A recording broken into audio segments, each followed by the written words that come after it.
Yeah, guys, how you doing? It's me, damn it. I'm back. And we're gonna do a review of Avowed. Okay, so let's see here. Change over to my higher level guy here. This is my level 30. So, Avowed. What is it? Well, it's a semi-open world RPG. It is a role-playing game in every sense of the word. You have an intro, and then you have 4 very large areas to explore. Okay? And within those areas, there's quite a bit to do. There's a main quest, there's side quests, there's bounties, treasure maps to find and solve and find. There is a totem system where you want to find and solve the totem. Is this the final battle? Monica demands your submission. No, I don't want to be here. Stand This is. against her and fall. But let's take a look at my level 30 guy here real quick. So you have abilities, and these are what you would normally think of as your class. Okay, and so fighter. This is just a group of abilities. Ranger, wizard. These are the wizard spells and wizard abilities. Usually in this game, if it's a circle, it's passive. If it's a square, it's an active. Okay, so you can think of these as the spells, and these are, you can see, power attacks with wands, explode on impact, bounce. Okay, my understanding is that magic is the most powerful route. You also have godlike abilities. You get these through pushing the main story, and again, these are passives, these are actives. These are all really good. I enjoyed that. Then here's your companion abilities. You have 4 companions. Each one has 4 abilities. Passive, 3 actives. Okay, so you can choose between Kai, he's your tank. Marius, he's kind of a crowd controller.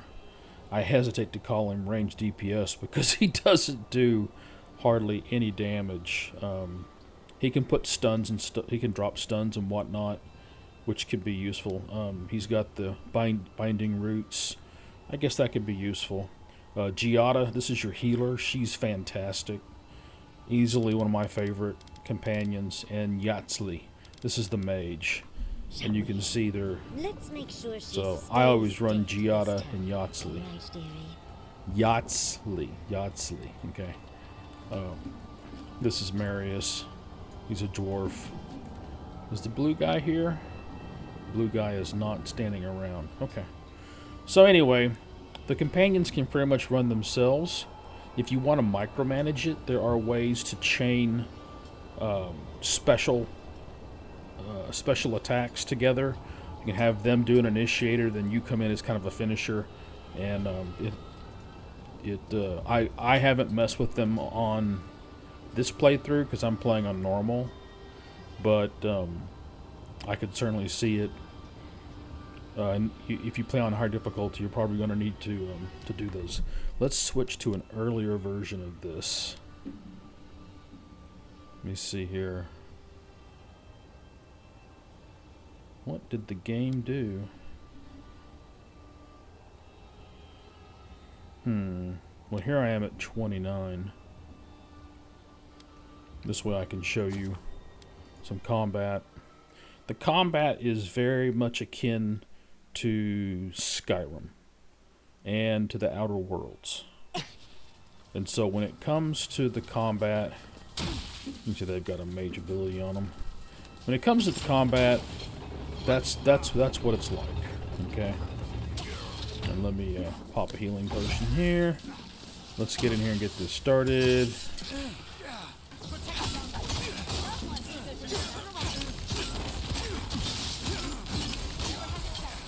Let the stamina come back.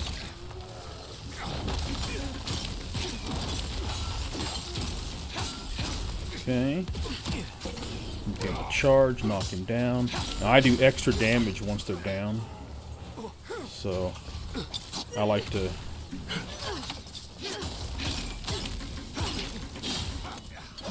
you see when his bar turns that really faint purple, that means his guard is up. You're going to do a power attack to break through his guard. Where's the bad guys? There's the bad guy. You can't pick on my mage.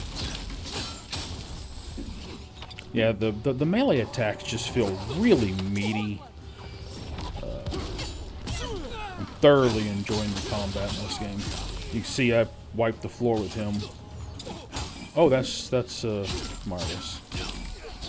Yeah, this dual wield tank build is just fun as hell. I'm really enjoying this. This is one of my favorite builds across any game I can think of. And so there's the combat. I really enjoy it. I think it's a lot of fun. I think they've done a great job of making the combat fun. Okay, it's just fun. You know, so many other games. You know, I hate Souls games. I'm sorry, I do. I hate them. I'm not sorry. I don't like the Souls games. I understand some of you do. I don't. I hate them. And I'm glad that we have a game that's getting away from the FromSoft formula that they've used for success. And that's great.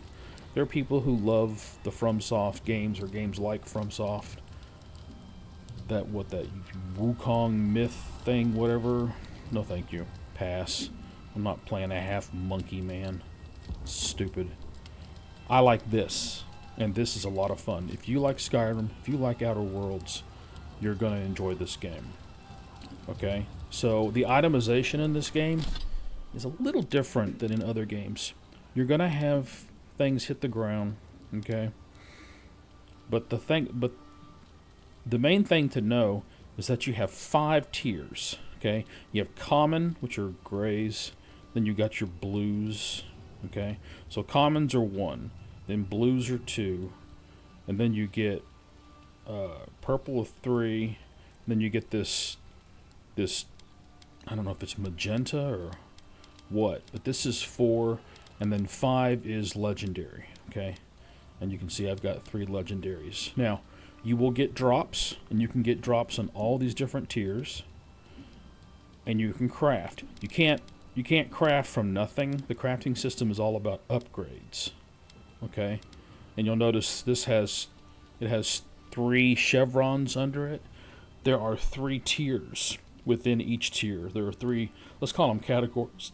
And so you upgrade it 3 times, and then for the 4th, you use Adra to go from, let's say, tier 3 to tier 4, or tier 4, like superb, up to tier 5, up to legendary. I think it's a really good system because you think about Skyrim. Skyrim crafting was king, or is king. Skyrim's still out, and items you get as drops weren't as powerful.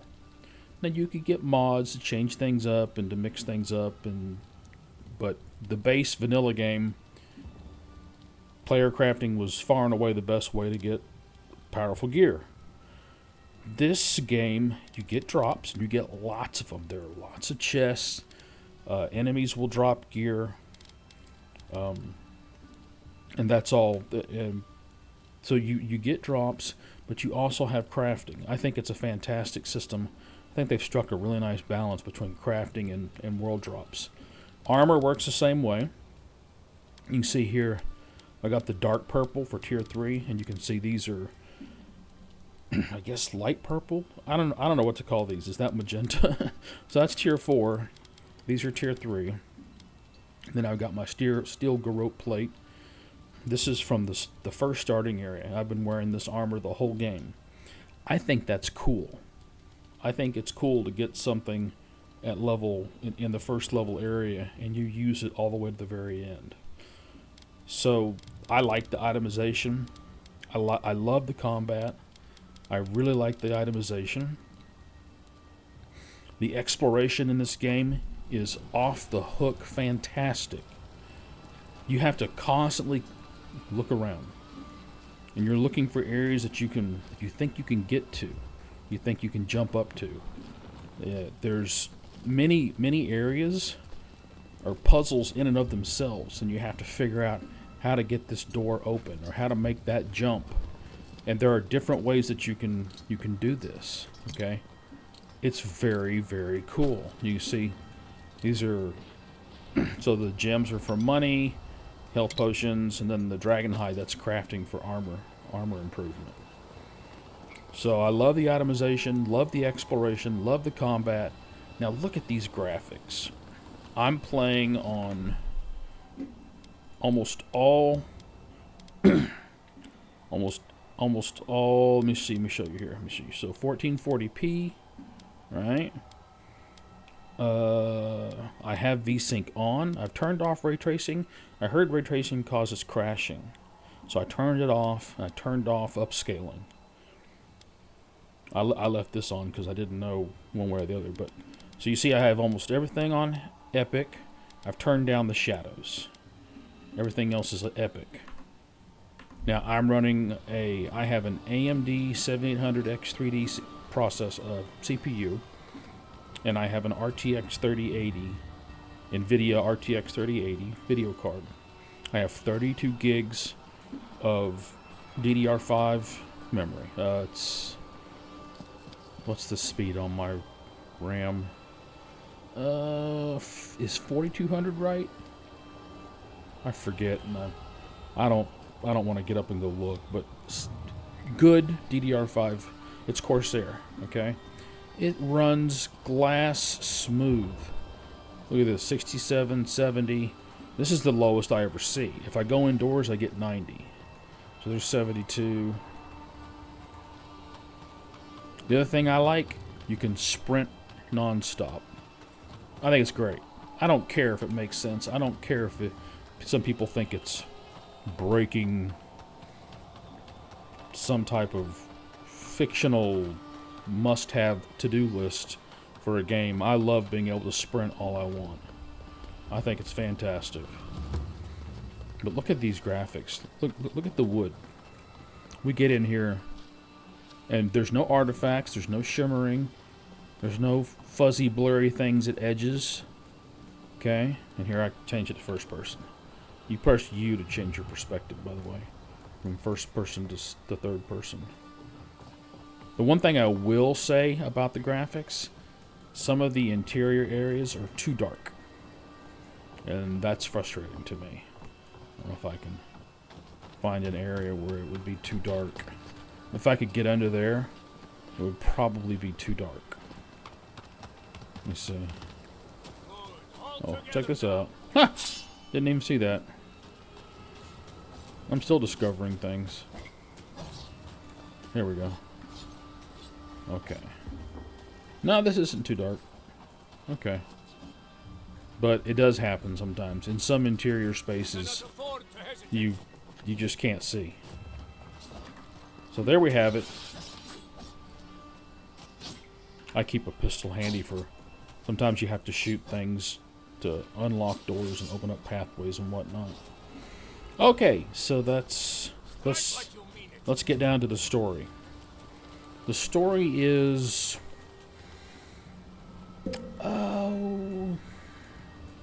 it's not great. It's not meh average, so it's not a 5, but it's not an 8, 8.5. I think the story is... it's good. Maybe very good at times. The ending was in no way surprising. I got the ending I wanted, and the choices to get that ending made sense, because a lot of times they don't. A lot of times, you know, you Cyberpunk did that to me. You know, the first time I played through, I got an ending and I was like, what? I was completely unhappy with the ending I got in Cyberpunk.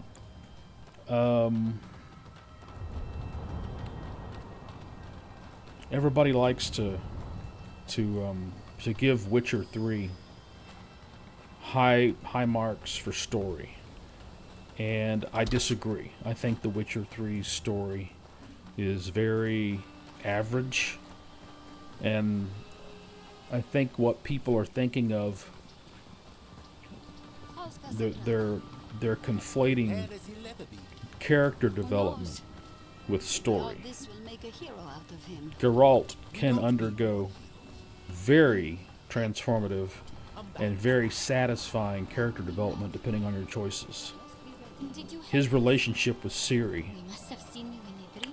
can take on depths that we don't normally see in computer role-playing games.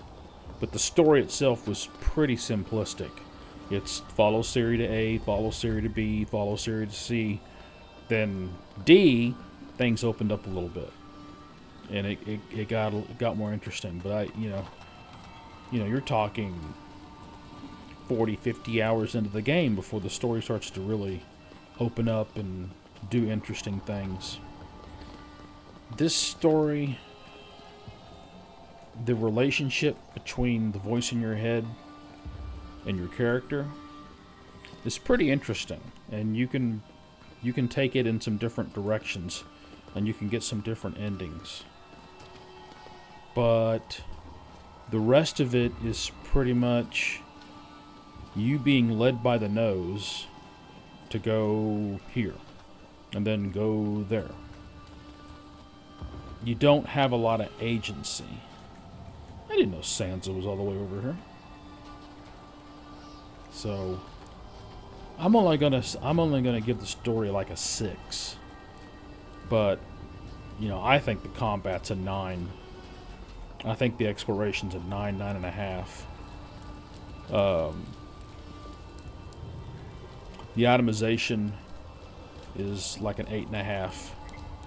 It's very. I really enjoy the itemization quite a bit. The graphics look great. They run glass smooth. I have had 3 crashes to desktop, but I think I've solved my CTD problem. I'm gonna make a video on that if anybody wants to hear some of the steps I've taken to mitigate crashes. I haven't had a crash in more than 15 hours. I was having a crash about once every 10 hours. I've now gone more than 15 with no crashes. So when it comes to this game is so bug free. It's amazing how I've encountered one graphics bug where an NPC was standing too close to a piece of the background, and that background was clipping through the body and the face of the NPC. But other than that, no bug problems. Nice and stable. Runs great. Looks great. I think that's about it, guys. For me, Avowed is an 8.5, all told. This is my favorite. This is my favorite game since Starfield. The last time I had this much fun was in Starfield. It's really fun to bag on Starfield. I don't agree. I got 400 hours out of Starfield. That was money well spent. You can't hide. Oh, what's this? What are you doing? Woohoo! Dual wield shish kebab. So anyway, guys, that's 8.5. I really like it. I think it's an excellent game. Oh, before I sign off, how woke is Avowed? A little. It's a little woke. Every once in a while, they'll throw a they, them out there for the pronouns. Doesn't bother me at all. It's not that prevalent. Are there a lot of women in positions of authority? Yeah.